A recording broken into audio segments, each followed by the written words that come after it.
and welcome back to another episode of Into the Whoniverse, a dedicated mini-sode series where we cover all things Doctor Who, in particular Classic Who, because there's no revived era of Doctor Who on right now for at least 6 months, so we've kind of got to pad out the runtime on this one.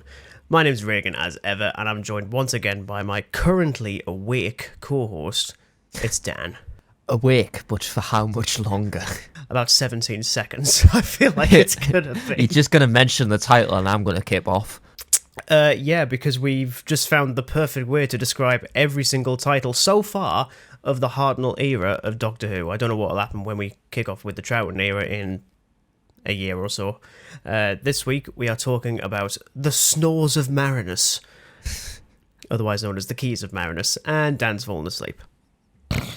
Huh? What? Okay, have we moved on to the Pertwee era yet? Unfortunately not, Dan. We're not there quite yet. Yeah, the Snores of Marinus. The Snores of Marinus, otherwise known as the Keys of Marinus, which was written by Terry Nation, weirdly enough, directed by John Gorrie, produced by Verity Lambert, as ever, and broadcast in 6 parts. Any number that's above 2 when it comes to Classic Who, I don't like. I think for older Who, particularly Hartnell era ones, I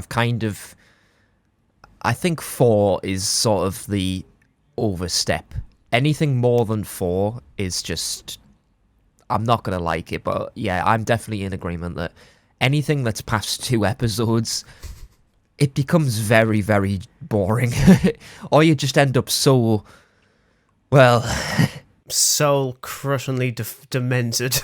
Yeah, you end up so demented, especially when it's like, you know, it's not even just the Hartnell era, it's just Classic Who as a whole. You get some episodes that are just nice and short, they're just like, you know, 2 parts at best, and then you just get ones that are like 7 parts, or 6, sometimes even 14. Yeah, so we've got 6 parts to this one, from the 11th of April to the 16th of May in our glorious year of 1964, which I don't know much else of what happened in 1964 beyond more of these things, but we'll get to that later on. So in terms of this particular story, we've got our TARDIS team arriving on a planet with rivers of acid and a lot of glass, and they are set a series of tasks to recover 5 keys that lead to the conscience of Marinus. It's basically just a Doctor Who treasure hunt. It literally is. And it's weird because that would actually be quite a decent idea. The problem is that for bar a couple of instances, this is like the first proper flop of Classic Who. I really don't like this one. Stupidly dull. And I mean, as exciting as the premise sounds, it kind of feels that, yeah, there's definitely some good bits, if you can call it that, but every episode just kind of feels like it's just dedicated to getting another key. Yeah, and it's weird because I'll actually say this now, because we're recording this a couple of months after I've actually watched this, because, you know, it's Classic Who, I need to watch this in chunks. I actually didn't realise, and I feel really bad for this, I didn't actually finish this serial until like a couple of days ago. I actually thought I finished it. In reality, I was 3 episodes in, and I thought I'd finished it. No, I'd forgotten about the other 3. So you had like another 3 episodes to finish. So I legitimately thought that Hartnell just vanishes for what I thought was the final story, and then suddenly moves off into the next one. No, I'd missed the other 3, and I was like, oh, joy. To be honest, you weren't really missing much. I really wasn't, to be honest. No, you weren't. It's weird, though, because like a lot of these early episodes of Doctor Who, I really appreciate the ambition, because they could easily do just generic as hell. I mean, when we spoke about the Edge of Destruction for a lot of people, and I know for you as well, it's very much, it feels like filler. The Snore of Destruction. I wonder how long we can keep up with this joke. I think it's going to be pretty far in. I'm thinking if we can get to, like, Snorevival, then that's brilliant. Snorevival. So we've got 26 years to hit to that one. Brilliant. Oh, great. Oh, yeah, sorry, Dan, we're talking about a season a year. We're not talking about, like... Should be lucky we're not doing bloody commentaries on these things. But, no, it's... I really appreciate the fact that they are actively trying to go slightly bigger than they can actually achieve, because I think production design, really solid. Yeah, As the I say, it's quite production and inventive. stuff's great, but the story is just duller than dishwater. I'll It say did not this. need to be 6 parts at all. You could have easily done it in 3. Even 2. No, what? I would accept Well, it's 2. Yeah, definitely. I mean, funny enough, episode 2 is probably the strongest one, where it's almost like an episode of the Twilight Zone, where they're in like this completely like futuristic city, only to reveal that it's all a facade, and everything around them is just like post-apocalyptic awfulness, and that in itself is quite interesting. It's just a shame it's sort of like wedged into the rest of a story that is really not interesting at all. Yeah, you kind of just forget about that bit when you watch the later parts of the episodes, and it's just like, key here, a key there, a key over there.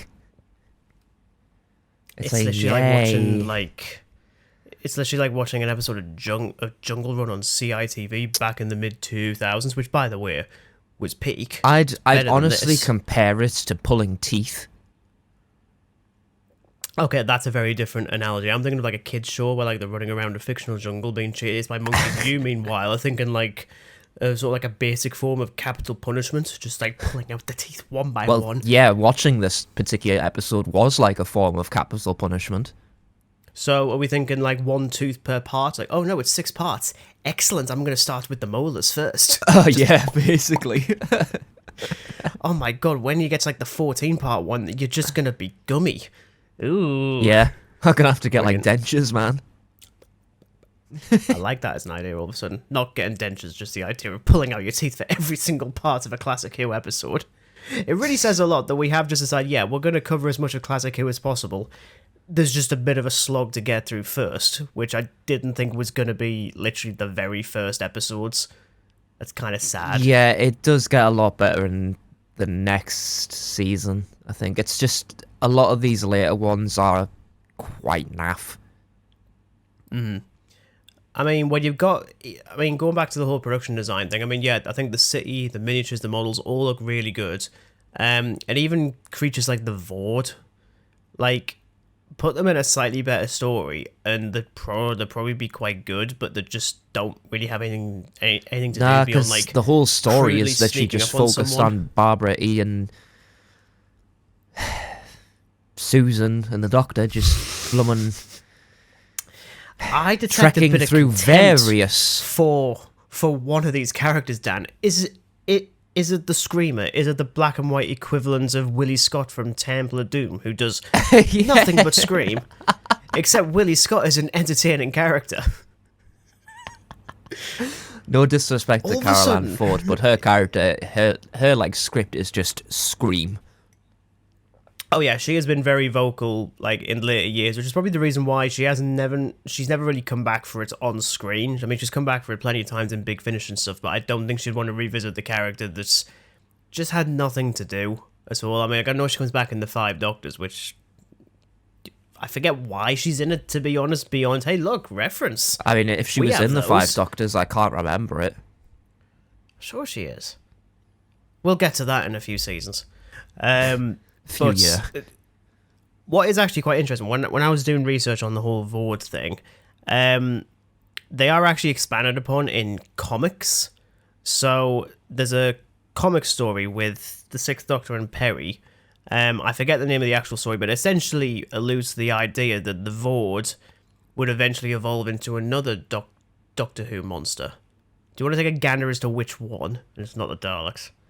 I mean, there's a lot of Doctor Who aliens out there, so kind of going with a needle in a haystack here, like. Okay, it's the other big one. Cyberman. There we go. Yeah, that's a bit strange. I was thinking, how niche are you gonna go? Is it gonna Yeah, be like I the was- Wern? I was gonna go with whatever those, those things.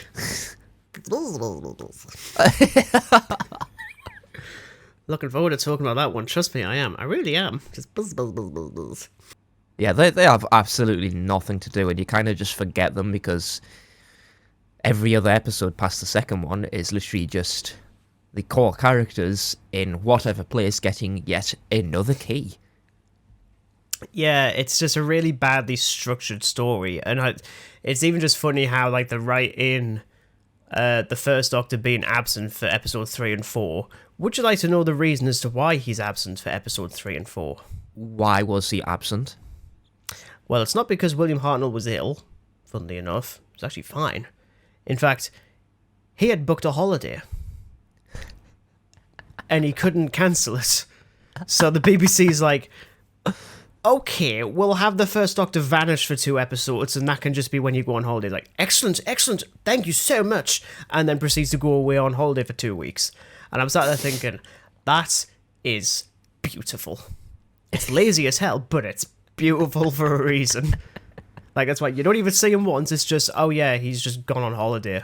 I don't even know where he went. He just happened to be going on holiday, and they couldn't factor it into the story. I'm like, well, at that point, why don't you just, I don't know, make it 2 parts less? Have it be 4 and it'd be fine. I can guarantee I would have been nicer on it.